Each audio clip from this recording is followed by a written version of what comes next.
So you can see some, oh, come here, dog. What did you do?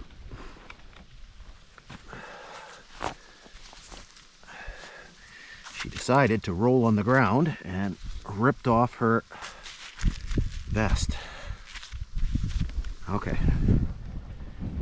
As I was saying, you can see there's something funky going on with the grade here. You can see there's a huge dip and it comes back up again and dips. You can see that it kind of undulates for the next little bit here. So I have to say thank you to Jeff for this information.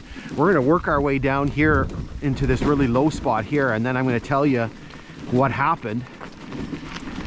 So you can see we have this very long embankment, this long causeway through this kind of swampy area. And here there's actually a culvert that runs under the grade. You can see the culvert on this side. All right, there's the twin culverts, and you can see that the beaver has been hard at work basically plugging things up. So let's talk about what happened here. So normally railway grades don't dip and undulate like that. So as you can probably guess, there was a washout here. So this happened after the railway line was abandoned. So just to the east of us, the English River widens out to form the Mattawa Lake, or to form Mattawa Lake. And so around about the year 2000, or maybe 2000 was the year, so there was a washout here. So what happened is again, just like you see here, it all got plugged up, and it put a lot of pressure on the grade.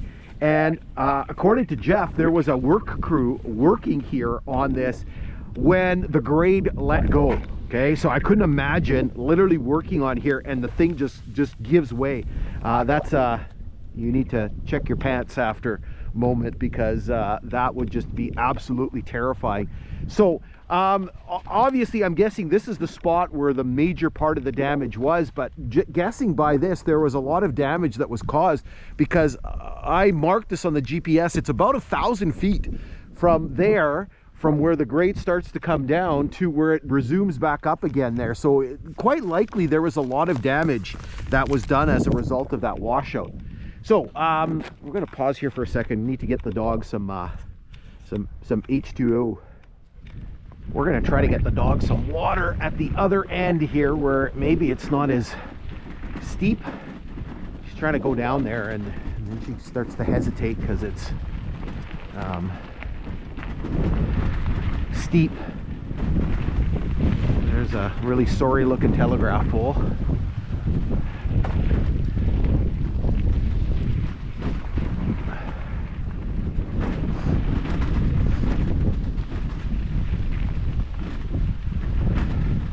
Again, so there was a little bit of a high point here, and then it comes down, and you could see the level of the grade. So either this whole thing was damaged, or it has subsided considerably, or maybe they scraped stuff off of here to fill in the grade.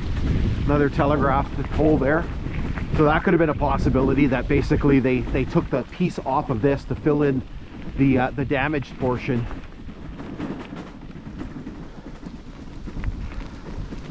See all the rocks that are in here.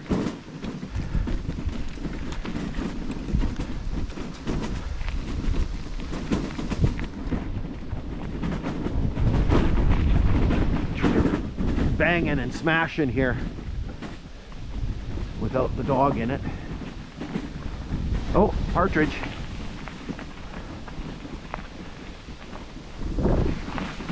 Here, we're at the end here. We're gonna get you some water.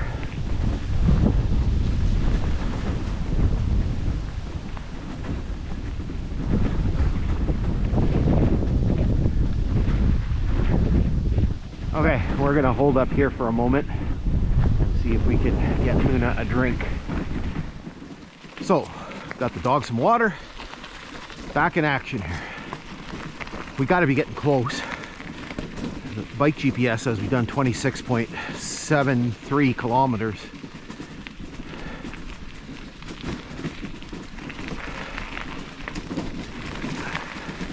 Got a few more points of interest.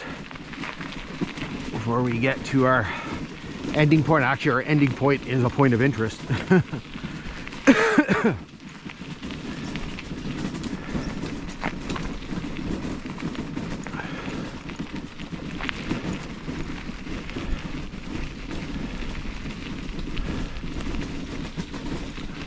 we have another cut here. Again, I don't know how much you can see. Maybe 7 feet or so.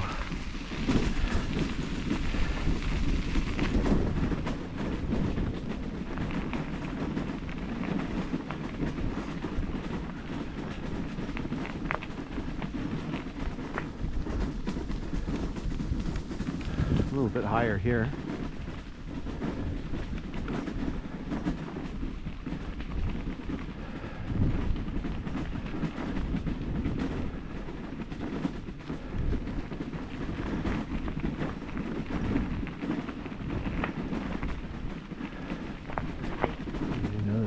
Logging road off here, or somebody made a little trail.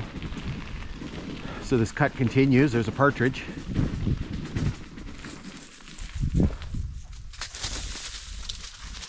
And there goes the partridge.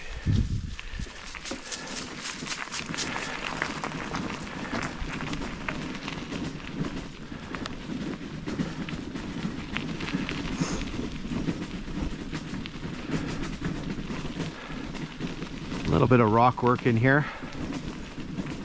I'm not going to record this one tomorrow. Not worth the time. So here we're getting into a stretch of yet more of these big puddles. What do you call a puddle that's dry? A depression? See, there's a tiny little bit of water here at the bottom of this one.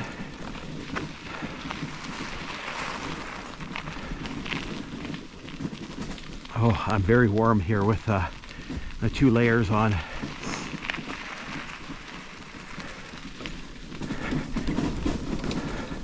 So it's 1:27 because it's 12:27.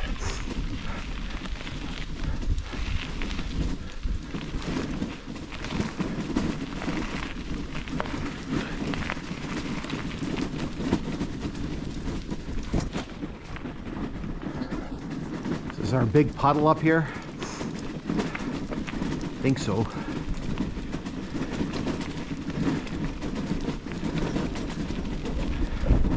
Yep. This one still has water in it. I think just because it's a very low area here.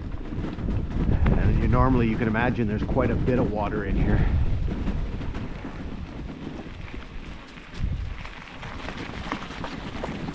Don't drink that water, Lynn.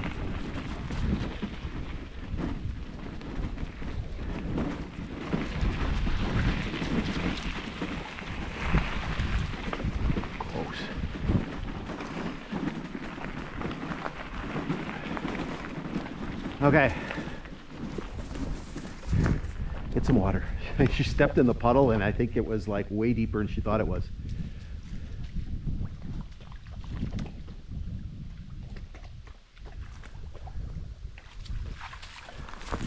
Swampy.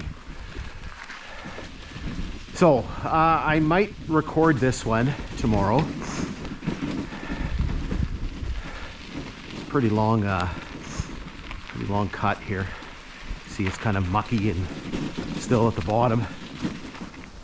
Here we go through yet another rock cut. So basically this part here is a little bit of a cut, and then by the end it will transition into a rock cut.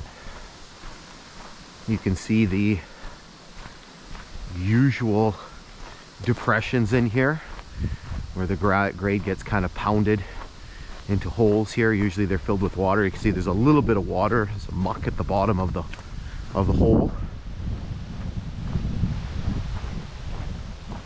Quite windy today, but otherwise perfect conditions to record this. every day was like this, right? You have this nice even light. It's not great for the open areas, but for these closed in areas here in the trees and stuff, this is just absolutely fantastic.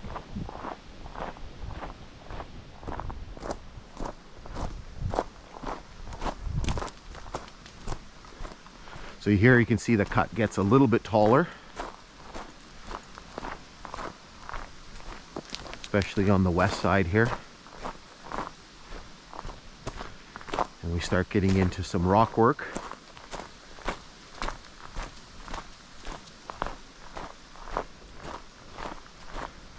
And then yet more rock work here.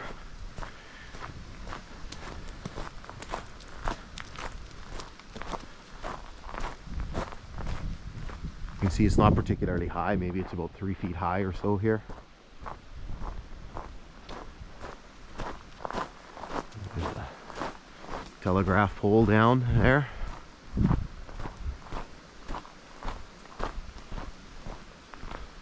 So again, you can see the layered nature of the rock. Lots of shale here. All right, so we're coming up to actually a point of interest. I stole the driveway here to this place here so I could park my truck out of the way. So I'm going to talk to you a little bit about what's here in a moment. All right, next point of interest. So you can see this very big exposed piece of rock. We've arrived at a flag stop. So this flag stop is known as the Rock. Okay, so as I mentioned, we've arrived at the Rock. Makes me think of Alcatraz, or the movie with Sean Connery, The Rock. Okay, so this is milepost 113.5, and so this was a flag stop that was known as the Rock. Now, I don't have any documentation for this. The only information I have for this is from a gentleman named Jim, who has provided a lot of information for me because he's spent a lot of time in this area. And basically he said that in the days when the passenger trains were still running, so passenger service on this line ended in 1985, when you boarded the train, you know, basically when you were coming into this area, the crew would ask you the Rock, the dock, or the tank. And we're going to be taking a look at the dock very shortly here, but this is the Rock. Obviously you can see the exposed rock here. So this was a flag stop. Again, I don't know for what years it was in service. It does not show up on the timetable. So obviously on an unofficial flag stop, okay, but obviously you know, due to eyewitness accounts, it was one that was actually in use. If you go to my page on Tannin, you will actually see some photographs of this flag stop that have been labeled the Rock. So again, you can kind of see what this area looked like when the trains were running.